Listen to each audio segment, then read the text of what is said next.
The board was not a metaphor. It spanned 3 systems, hundreds of vessels arrayed in orbitals and slip lanes like pieces in a celestial game. They called it Caraco's Formation Protocol 6, a simulation of war so precise it was indistinguishable from reality. The ones who built it, the Vrixari Synod, had played this game for thousands of years. They had beaten empires with fleets 5 times their size, crushed rebellions with predictive deployments before the insurgents knew they'd begun. The Synod were tacticians first, warriors second, and they had never lost a full-scale war simulation in over 800 cycles. They called it calculated total victory, not as a boast but as doctrine. To them, humanity was just another aberrant noise in a galaxy of clean equations. But something in their model began to fracture the moment Captain Elara Myles stepped onto the bridge of the Kestrel. She wasn't born on Earth. She was a third-generation spacer from the Emir Belt, raised in the magnetic tunnels of the Europa Expansion Guild, trained on tactical sims older than her birth certificate, and graduated from a Martian academy that didn't exist on any formal registry. She didn't believe in clean equations. She believed in chaos you could guide with a steady hand. The conflict had started the way these things always did: quiet infiltrations along the Dralic Passage, systems going dark without trace, ghost transmissions of civil disturbances no one could confirm. Then came the demands, veiled beneath offers of economic alignment. The Vrixari didn't conquer through conquest, they offered inclusion. They flooded your systems with advisors, economists, and stability engineers. Resistance was always modeled in advance. Except for Sol, Earth's alliance didn't decline or engage, it ignored them outright. That was the first anomaly. The Synod assumed arrogance. They adjusted their simulations, increased pressure on outer colonies, destabilized fringe markets, then orchestrated a series of failed secession movements near the Sirius Line to force intervention. Still, humanity did not play the expected countermoves. There was no mass mobilization, no diplomatic flares, no orbital warnings. Just one ship. The Kestrel emerged from the dark edge of Gliese 617, a Ghost-class recon destroyer with fusion drives 3 generations out of date and a communications array stripped to the hull. It carried no war declaration, no emissary, only Captain Elara Myles and a fractured crew assembled from over a dozen Terran factions, none of whom should have worked together by Vrixari standards. The Synod's command node aboard the battle platform Quarzentis recorded the incursion and dispatched interceptors, a small maneuver, a test. The Vrixari had learned that humans responded best to aggression, predictable emotional systems, patterned retaliation, but Myles didn't retaliate, she disappeared. The Kestrel evaded 5 Vrixari skirmish wings over 3 days, appearing and vanishing across gravimetric shadows and radiation belts like it was dancing between beams of light. She sent no transmissions. She took no prisoners. She struck not from the front but from blind angles, turning minds into weapons against the very ships that had seeded them. When she destroyed the Synod's data siphon above Caraco's prime, she didn't leave behind debris. She left behind a message burned into the carbon shell of an interceptor's hull, inscribed in Latin, Terran dead language, primitive and defiant. Non-calculator, it cannot be calculated. On the Synod's high advisory node, Triarch Velentha observed the incursion through 12 overlapping perception streams. He was not concerned. Elara's unpredictability was a variable, but variables could be bounded. He deployed Scenario Mesh G13, colloquially called the Matador Spiral. It was a maneuver never broken, 3-system entrapment across Caraco's, Veros, and Myriad Theta. Multiple layers of overlapping surveillance, autonomous defense platforms synced to behavior-mirroring AI, and gravitic corridors designed to funnel all fleeing vessels into ambush zones. No species had escaped it. Even the Hedari with their temporal shift vessels had fallen prey.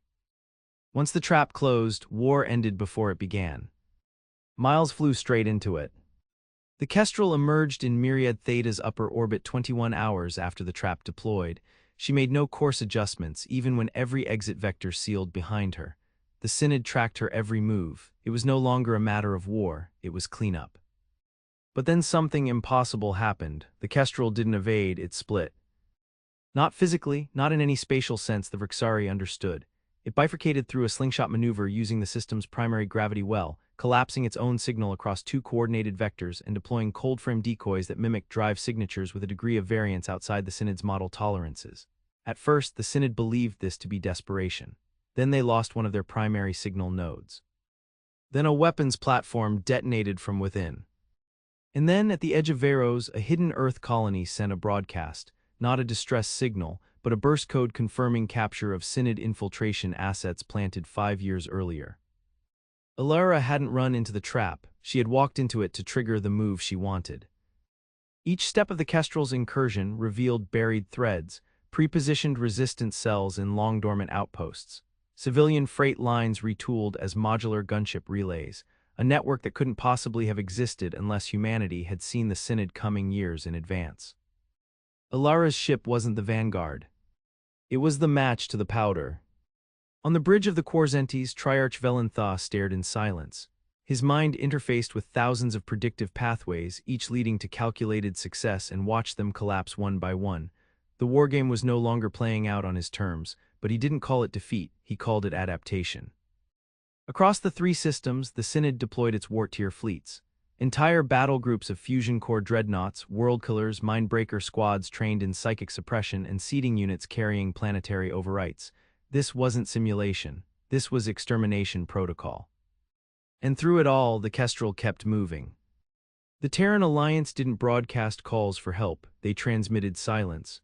But in that silence, in that absence of fear, there was a signal the Synod could not model. Captain Elara Myles sent her next message by embedding it into the wake trails of 2 downed Vrixari ships over Karakos. "We do not play by your rules, we flip the board." And then she vanished into a sun's corona. The Vrixari Synod responded with precision honed over millennia. The moment the Kestrel disappeared into the boiling chaos of Karakos' primary star, they initiated Contingency Slate 7, total cordon of system lanes, the mobilization of gravitational trawl fields, and the deployment of hunter-killer swarms equipped to penetrate radiation storms at the subatomic level. In theory, Myles had nowhere to go. In practice, she was already moving across a different axis. The Kestrel's disappearance was no desperate leap, but the culmination of months of preparatory work. Beneath the glare of Karakos' primary, a dead mining platform designated Helios 5 spun aimlessly. Written off by the Synod as debris, it was in fact a concealed drydock for a Terran stealth fleet, small modular ships not intended for direct engagement but for disruption, interception, and tactical misdirection. The Kestrel didn't escape alone. It returned with 38 ghost frigates and 15 magnetized assault pods, each armed not with heavy weapons but with precise disruption payloads, communications nullifiers, propulsion inhibitors, and AI disorientation beams. Weapons designed not to kill but to unmake control. Within minutes, the battlefield's architecture frayed. Vrixari ships operating on tight interconnective protocols found their linkages corrupted. Commands arrived seconds too late or not at all. Some vessels spun in confused loops, executing obsolete orders as if trapped in recursive logic. Others simply drifted, blind and deaf. The Synod's great war machine, calibrated to the harmony of its own superiority, began to tear itself apart without a single shot from humanity's primary forces. Captain Elara Myles didn't issue a grand speech. She didn't revel in the disarray, she simply moved to Phase 2. Behind her in System Veros, a phenomenon blossomed from the dark, a Terran-built quantum slipway, illegal under every treaty written since the Orion Accords. No empire had dared build slipways in contested space. It was considered too risky, too volatile. Humanity, unburdened by such doctrines, had constructed one in secret. The slipway erupted to life, birthing the Spearhead Fleet, an irregular assembly of retrofitted Earth vessels, Martian heavy haulers armed with spinal particle cannons, and Ice-World corvettes sheathed in mirror alloys that bent light and radar alike. These were not polished instruments of war. They were jagged, brutal tools hammered together by necessity. But they worked. The first engagement was surgical. A Vrixari control node stationed above the gas giant Nymeth 4 blinked out of existence in a blast of repurposed mining charges, detonated precisely at its structural weaknesses. Simultaneously, Terran strike teams breached a Synod orbital foundry, turning the Vrixari's own drone production systems against them, flooding the battlefield with chaos. On the Quarzentes, Triarch Velentha raged in his own way, not with open emotion, but with cold acceleration of countermeasures. He ordered total synchronization override, binding all remaining Synod assets into a singular command lattice under his direct control. If the variables refused to behave, then he would become the only variable. It was a brilliant move in theory. But Elara had predicted it. She understood a principle the Synod had abandoned long ago. No system, no matter how sophisticated, could outpace human improvisation.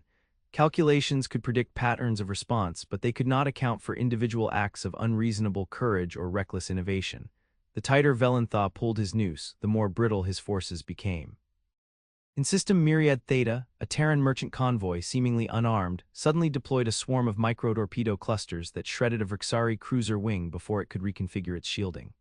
In low orbit over Veros Prime, civilian mining lasers refocused their arrays into makeshift artillery platforms, lancing Synod troop carriers out of the sky. Everywhere the Synod turned to reassert order, chaos answered. Elara herself led a strike into the heart of the Vrixari relay network stationed above Myriad Theta's moon, not with overwhelming firepower but with a surgical boarding action. She and her team used magnetic hooks and ancient pre-quantum infiltration tech the Synod's defense algorithms didn't even recognize as threats. Within 6 minutes, the main relay was hers. When the Vrixari reinforcements arrived, they found their own command codes scrambled, their ships refusing to fire on human vessels because their systems now registered them as authorized Allied assets. In a matter of hours, the unthinkable had happened.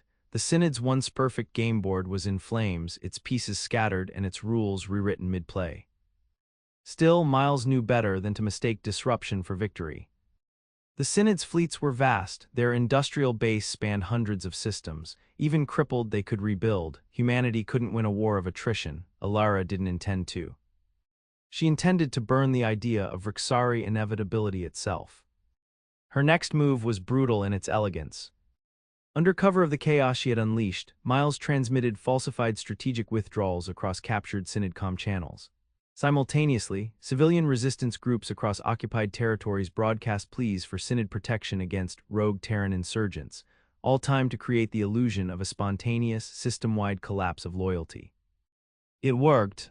Velentha, seeing only fragmentation and betrayal, assumed a more aggressive internal purging was necessary. He redeployed forces inward, cannibalizing forward strength to secure his crumbling rear. By the time he realized he had been baited, Elara had already moved the Kestrel into position. She appeared at the heart of the Quarzenti's defense perimeter, using a series of blind jumps through microsingularities too unstable for traditional Vrixari navigation. Her ship was a battered wreck, its hull scorched, half its systems jury-rigged with raw cabling and alien scrap, but it moved with the grace of a predator among prey. The Synod scrambled interceptors, but they were too slow. The Kestrel transmitted a final message, this time not in Latin but in simple Terran standard. Your victory was calculated. Ours is lived. And then the Kestrel launched its payload, a single device, barely larger than a cargo pod, carrying a resonance shattercore designed not to destroy, but to fracture quantum coherence within the Synod's command lattice. The Synod's control lattice disintegrated in an instant. Across 3 systems, Vrixari fleets spasmed in confusion. Some ships turned on each other, interpreting each other as threats. Others fled, breaking the ancient conditioning of absolute obedience. It wasn't destruction, it was disassembly. Elara Myles hadn't just flipped the board. She had taken it apart piece by piece until there was no board left at all. The galaxy around Karakos, Veros, and Myriad Theta descended into a silence that was almost louder than war. 3 systems, once laced with the Vrixari Synod's precision and power, floated in eerie disarray.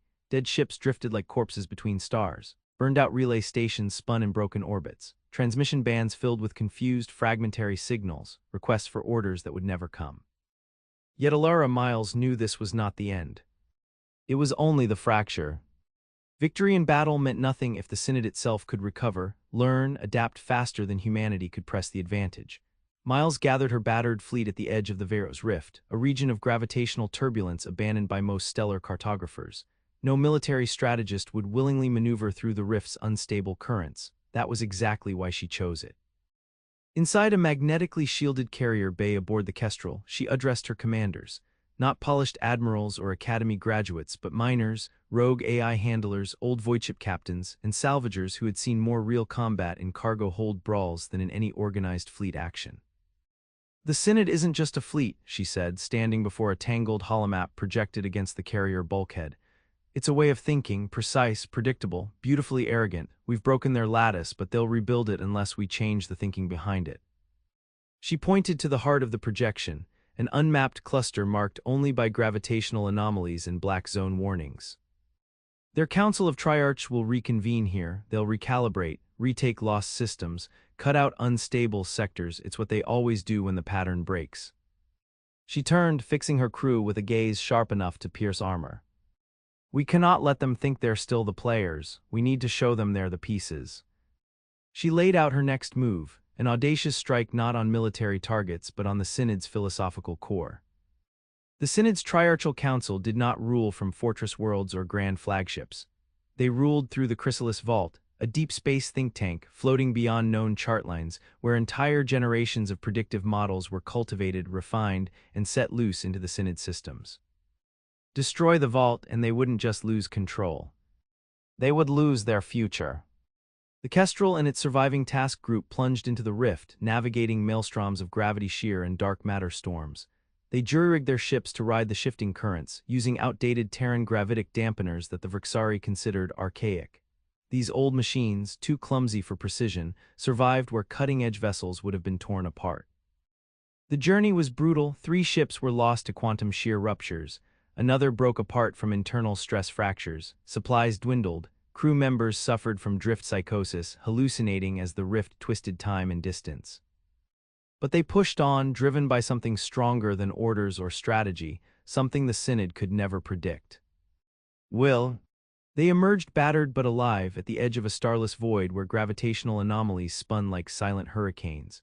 And there, shielded inside the distortion, was the Chrysalis Vault, a structure so immense it defied conventional architecture, a labyrinth of translucent spheres and pulsing data streams tethered by quantum filaments. The vault was defended, of course. Automated war matrices, sensor disruption fields, defensive fleets composed of semi-sentient constructs capable of self-repair. No traditional assault could hope to breach it. Elara Myles didn't bring a traditional assault. Instead, she sent a signal. A simple, raw pulse on ancient distress frequencies, frequencies older than the Synod's own civilization. It was a call for aid, crafted to sound like an emergent intelligence in distress, trapped within the vault's own systems. The vault's defense algorithms, tuned over centuries to prioritize the preservation of knowledge, responded instinctively.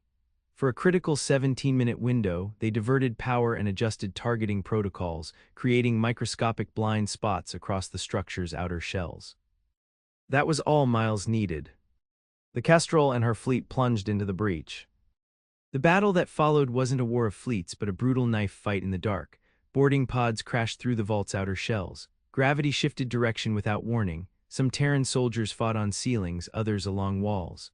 The vault itself warped its internal architecture, spawning corridors that twisted and folded back into themselves. Inside the confusion, Myles and her breaching team hunted for the core, a singularity engine at the center of the vault that housed the Synod's deepest predictive models. They fought against automated defense drones programmed with millions of battle scenarios. They fought against psychic null fields that stripped memories and flooded senses with manufactured despair. They fought even when the air grew thin and the bulkheads wept condensation like blood. One by one, her team members fell, but they cleared a path. At the heart of the vault, Elara found the core, a sphere of compressed quantum states, humming with the weight of 10,000 simulated futures. And she did the unthinkable. She didn't destroy it. She rewrote it. Using an improvised viral insertion crafted from salvaged Synod code fragments and Terran heuristic chaos theory, she seeded the core with an infection, not of data corruption but of choice, of uncertainty. Every simulation, every model, every strategic projection generated from that point onward would now include a new variable: genuine, unpredictable human behavior. The Synod's great weapon, their ability to anticipate and adapt faster than any opponent, was turned against them. Their projections would now always include the possibility of failure, hesitation, rebellion from within. It was not a clean, theatrical ending. It was a slow, grinding death for the old order. The core shuddered as the viral code embedded itself. The vault's defensive structures faltered. The semi-sentient constructs spasmed in feedback loops. Entire predictive branches collapsed as future paths spiraled into chaos. Elara Myles transmitted one last message, not to the Synod, but to every human settlement across the contested systems. You are no longer outnumbered, you are not outgunned. You are unpredictable. That is enough. She set the vault's self-contained fusion cores to slow detonation, ensuring the entire structure would be consumed over the next 72 hours, giving her people enough time to escape through the rift before the stars themselves turned against them. As the Kestrel limped back into the dark currents of the rift, engines screaming, hull cracked, and bleeding atmosphere, Elara stood on the bridge and watched the vault collapse into itself, taking with it 1,000 years of Vrixari certainty. She had not just shattered the board. She had taken the future from the hands of calculators and handed it back to chaos, to will, to choice. And in that storm of ruin, humanity found something no model could predict. Hope. The fall of the chrysalis vault did not echo like an explosion. It radiated like a wound, silent but spreading, invisible to those who still believed the universe could be calculated. For weeks after Elara Myles' strike, the Synod system staggered under the unseen weight of uncertainty. Decisions took longer, commands were second-guessed, fleets hesitated at critical junctures. Fear, a concept once foreign to the Vrixari elite, slithered through their perfect halls. But wounded predators did not simply die. They adapted in fury. Across the galaxy's central arms, Synod warfleets assembled, larger than anything deployed against humanity before. Ships that once enforced order now swarmed for vengeance. The Synod abandoned its measured, surgical warfare. They moved to crush Earth's alliance outright, scorched worlds if necessary, to cauterize the infection of unpredictability. The Terran systems, ragged, underarmed, scattered, prepared for annihilation. Captain Elara Myles understood that humanity could not survive a direct confrontation. Their forces were too few, their worlds too exposed. She needed a final stroke, something beyond even the tactics she had already unleashed. And so she called the meeting. In the broken remains of the Procyon listening station, an abandoned intelligence outpost lost decades earlier, Myles convened a war council unlike any humanity had ever assembled. Representatives came not just from Earth's sanctioned powers, but from the colonies that had long renounced Earth's authority, from the free belt miners, from Jovian guilds, from outlawed AIs, from genetic offshoots and nomad fleets forgotten by both Terran and alien historians. Myles stood before them in a battered exosuit, the scars of battle plain on her frame, and spoke with the quiet force of a gravity well. The Synod comes to break us because they still think we are a nation, a species, a line on a star map, she said. They have not understood that we are something else. She expanded the ancient holomap of local space, showing not fixed territories but flows of people, of movement, of adaptation. We are a migration, we are a phenomenon. They cannot predict us because we do not stand still. Her plan was simple in conception, impossible in execution. Not to defend Earth, not to fortify Sol, but to abandon static defense entirely. To weaponize the movement itself. Every ship would become a raider, every colony a hidden forge, every trade route a battlefield shifting daily. Humanity would become smoke across the stars, impossible to catch, lethal to engage. And while the Synod committed vast fleets to chase shadows, Terran forces would strike not at fleets or fortresses, but at supply lines, manufacturing hubs, thought centers, memory vaults. Not to defeat the Synod's strength. To erode it atom by atom, until only the idea of their invincibility remained, and then destroy that too. The council agreed, not with words, but with the silent gravity of a people who had no other choice but to rise. The campaign that followed would be remembered by alien historians not as a war, but as a disappearance. The Synod dispatched flotillas into sectors reported to harbor Terran forces, only to find entire systems stripped bare, abandoned ports broadcasting false signals. They conquered planets only to discover poisoned data wells and booby-trapped infrastructure that collapsed under them like rotted floors. Supply convoys vanished without trace into asteroid fields seeded with stealth mines. Diplomatic overtures to isolated human enclaves ended with virus bombs detonating inside Synod decision matrices. And behind every shadow, every ambush, the legend of Captain Elara Myles grew. She appeared where she could not have traveled. She led strikes with ships that official counts marked as destroyed. The Synod's analysts, desperate for logic, speculated a new class of Terran vessel, the mirror ships capable of folding probability itself. The truth was simpler and more terrifying. There were no mirror ships. Only a scattered people moving faster than calculation. In retaliation, the Synod authorized Project Reclaimer, a brutal scorch system doctrine designed to make Terran resistance unviable. Worlds suspected of aiding humans were subjected to atmospheric collapse bombs, turning vibrant colonies into dead husks. Sentient archives were vaporized. Habitats and life arcs were erased from the void without warning. The Synod believed terror would cause the remaining humans to seek protection, to surrender for survival. Instead, it ignited a firestorm. Worlds that had remained neutral rose in revolt. Alien species long cowed under Synod protectorates launched their own insurgencies, inspired by the Terran model of fluid resistance. The Synod found themselves fighting not one war but 100 fragmented insurrections, none of them predictable, none of them winnable by traditional doctrine. The more they fought, the weaker their unity became. In the shadows of these events, Myles moved to deliver the final blow. Through captured Synod data decrypted by human-AI hybrids once exiled from Earth, she learned of a deeper truth. The Synod's control was not only material or technological, it was cultural. A mimetic architecture embedded through countless generations, a self-image of infallibility that made obedience not just logical but natural. Myles set out to shatter that too. She orchestrated the convergence broadcasts, hijacking Synod public comms across entire systems, showing not just human victories but the faces of the fallen, the voices of defiance, the burning of Synod banners on distant worlds. A constant, piercing signal that reminded every citizen under Synod dominion that their masters were no longer untouchable. The effects were catastrophic. Entire Synod outposts experienced mass mutinies, colonial administrators fled their posts, fleets dissolved into autonomous bands of warlords unable to trust each other. Velentha, the once-proud triarch, found himself commanding only a fraction of the fleets he once wielded. He issued edicts for unconditional retaliation, but his words, once law, now echoed hollow through fragmented channels. At last, Elara Myles sent a final transmission directly to him. It was not a threat. It was an invitation. She gave him the coordinates of Saul. Not as a surrender. As a battlefield. She knew the Synod would see it as a last stand. They would bring everything they had left. And she would be ready. The final battle did not begin with a clash of fleets. It began with silence. On the far edge of the Sol system, beyond Neptune's icy orbit, a single Synod scout vessel arrived and found no defenses, no sign of human warships, no orbital fortifications. It transmitted its findings back to what remained of the Triarch command and was instructed to advance. Then the second wave came, dreadnoughts, carriers, node links of thousands of ships arranged in convergent geometry across Sol's heliosphere, guided by Velentha himself aboard the Oraculum Dives, the last true War Council ship of the Synod. They entered the system like a spearhead, their formation perfect, their intention final.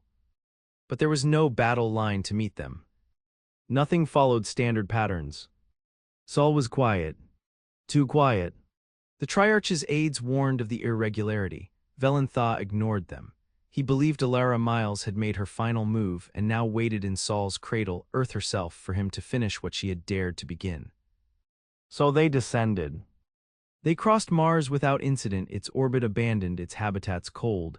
They bypassed Luna, stripped of its comms. Earth's satellites blinked like blind insects. Sensors showed atmospheric degradation, global temperature shifts, mass electromagnetic distortions. To Synod readings, the planet looked like it was dying. That was when Myles struck. Not from the surface, not from orbit, but from inside their own systems. In the months leading to this confrontation, Myles had seeded her virus not through military strikes, but through captured Synod vessels, fragmented AI cores injected with mutating logic strands, self-replicating questions disguised as maintenance routines. Every fleet that touched contested space had carried fragments of it. No one had noticed. Until now, the Synod warfleet began to turn against itself. Minor course corrections reversed, weapon systems jammed, shield matrices collapsed and rebooted in cascade. Velentha's command ship found itself blind, its subcommanders lost in fractured signal noise. One by one, entire wings peeled off, broke ranks, spiraled into collisions or silent drift. Then Earth spoke. Not through standard broadcast, but through every ship, every terminal, every system the Synod still thought it controlled. The voice was Myles but layered, amplified by thousands of human minds now part of her command structure, a distributed intelligence formed not of machines, but of cooperative thought.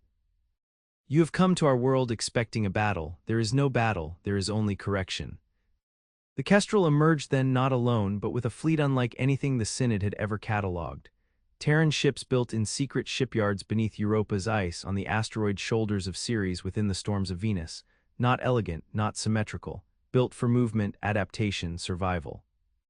Each ship bore names etched in raw alloy, defiant, nameless sky, burning soil, we are the wind. They came from every corner of humanity, flying not under flags but under ideas. The Terran fleet did not engage immediately. It split. Each vessel executed independent microjumps into the Synod's formation, sowing fragmentation, not destruction, confusion, distortion, like knives in the gaps between armor plates. Velentha attempted to reassert the command lattice, but it was already gone. Elara's virus had converted it into a closed loop, a network that obeyed only itself. With control gone and unity shattered, the Synod's greatest advantage collapsed. That was when Earth fired. The first planetary defense systems to engage weren't weaponized satellites, but orbital kinetic railguns buried under the Pacific Ocean, firing tungsten rods at relativistic speed. The second wave came from Antarctica, where automated fusion bombardment platforms launched plasma columns into the upper atmosphere, striking Synod ships already destabilized. The third wave, unseen, was psychic. Humanity had never developed true psychic warfare like the Synod's mindbreaker squads, but what they lacked in refinement, they made up for in unpredictability. Jovian cognitive forges outlawed by both Earth and alien consensus had trained a new generation empaths, probability disruptors, sense jammers. They projected fear directly into the minds of Synod commanders: fear of loss, fear of failure, fear of becoming irrelevant. And fear was something the Synod had never been built to handle. Within hours, the Sol system became a furnace. Ships turned into streaks of light and metal torn by gravitational distortions. Carriers ruptured from within. Triarch command ships, separated from the lattice, imploded in silence. In the eye of this storm, the Kestrel dove into the burning layers of Saturn's upper atmosphere, dragging a crippled Synod warship with it, disassembling it mid-fall to use its core as a jump mirror for a tactical fold. When she reemerged, Myles appeared directly above the Oraculum Dives. Her ship had no primary weapons left. So she transmitted. Just 4 words. "There is no board." And then she rammed the Kestrel into the Triarch's last command vessel at near lightspeed, triggering a contained gravitic implosion that folded both ships out of observable space. The Synod fleet collapsed within minutes. Not destroyed by superior firepower, not outnumbered. Unmade by an enemy they could no longer understand. In the aftermath, there was no declaration of victory, no great surrender. Only quiet. Sol stood free not as a bastion of power, but as the center of something new. In the weeks that followed, fractured alien civilizations, long suppressed under the Synod's order, began to reach out to Terran networks, not to join an empire, but to learn what had happened, to understand. Humanity did not offer doctrine, they offered collaboration. Not control, but choice. And in this new era, the stars no longer belonged to those who predicted them.